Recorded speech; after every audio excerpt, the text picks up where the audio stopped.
Welcome back to the channel, everybody. It's Chris and Link here. I'm Chris, that's Link behind the camera. And today we're going to show you guys how to get rid of this big hunk of junk off the Boost. So we're going to replace it with this thing. Oh my gosh. Yeah, I know. It's going to be just a little bit louder, I think.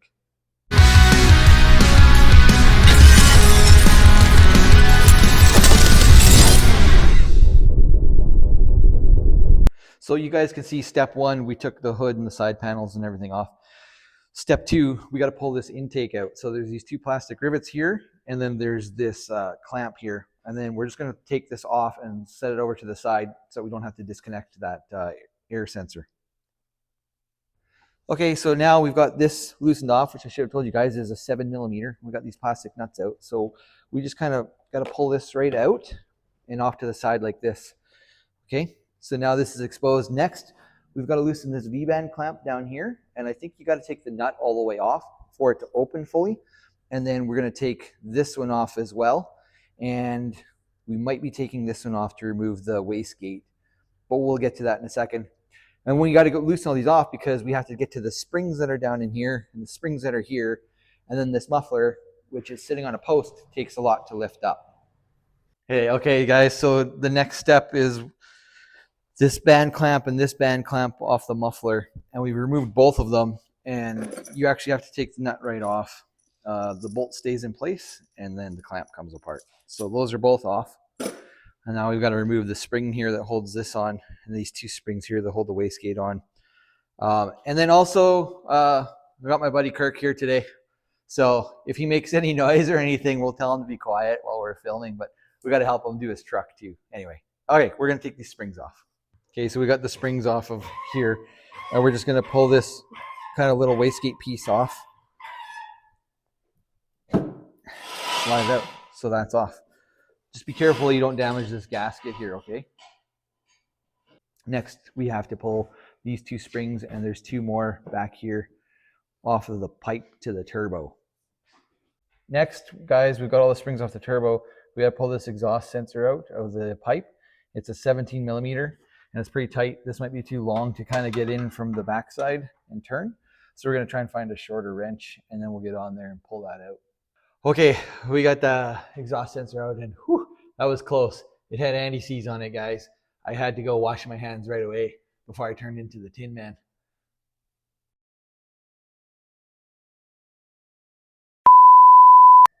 Okay, so there's one more spring that's right back here. I don't know if you can see it, right behind the muffler where my finger is, and that one's got to come out. And then I think we're ready to actually pull the stock muffler, so we'll have to lift the turbo up out of the way because there's that post I was talking about where this muffler has to come right up and out, and then we're gonna have to try to save this gasket, and I think we're about ready to put it back together. So let me grab the spring puller, we'll pull that one off, and then we'll carry on. All right, so I needed to get my assistant Kirk to help because Link's got to film, but everything should be loose, and we should be able to just pull this straight up over the post like that. Like, oh man, it's got to come up really high, guys. There we go, and out. So we don't need this anymore.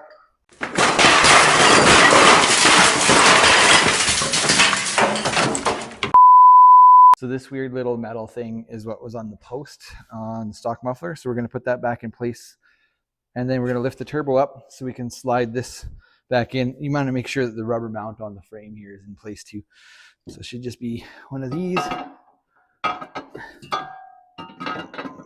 Kind of like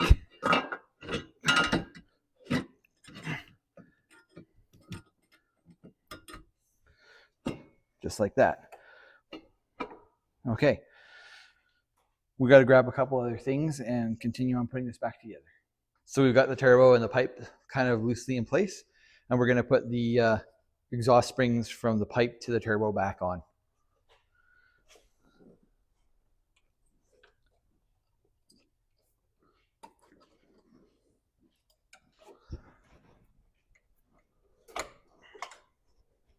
There's one.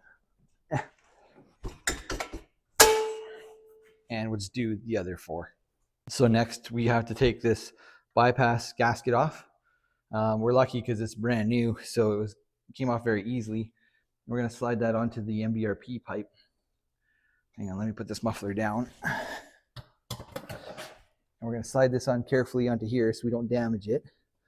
Just ever so gently, if we can. And then we're going to get ready to install the bypass off the wastegate back into place.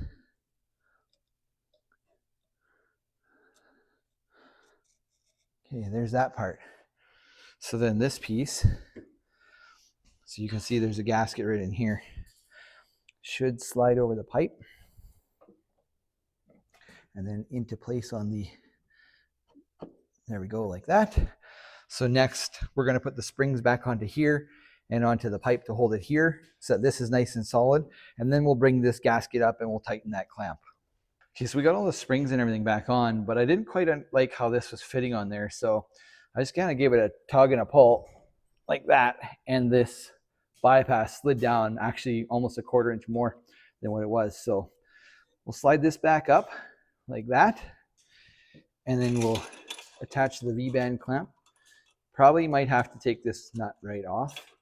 That's okay. It fits on there very nicely actually. So, but you want to make sure that this V-band clamp seats properly, and then make sure that you keep it so that the nut is in a place where you can access it with either with an impact driver or a screwdriver, just like that.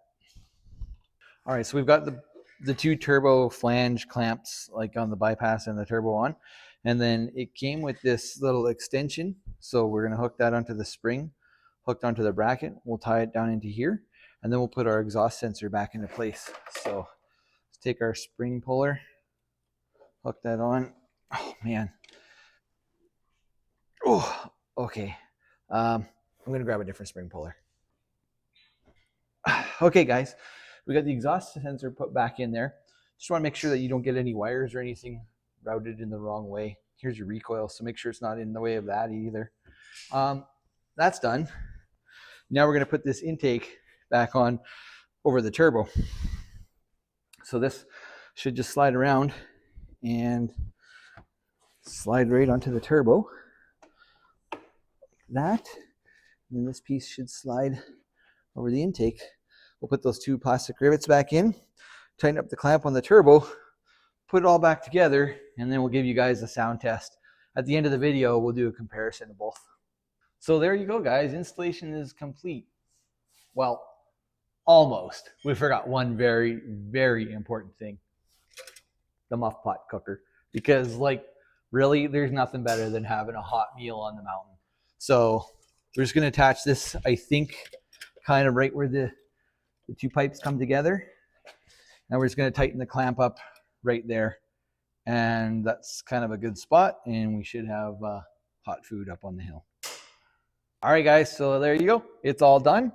Coming up, we'll do a sound test. But just like a quick tip I wanted to tell you is if you take some tin foil and you crinkle it up and you make like little snakes, you can kind of stuff them in behind your muff pot cooker, and it actually acts like a big heat sink. So if you can build up a bunch of tin foil around there and then run like another hose clamp or something on there, it's a big heat sink, and it actually helps a lot for warming up your food on the mountain. I'm just going to try this like this for now because it was me and Link were trying to do that and with the heat sink idea, but it wasn't working very well. So we'll try this, and if we need to build a heat sink, we'll reevaluate later. So coming up next, sound test.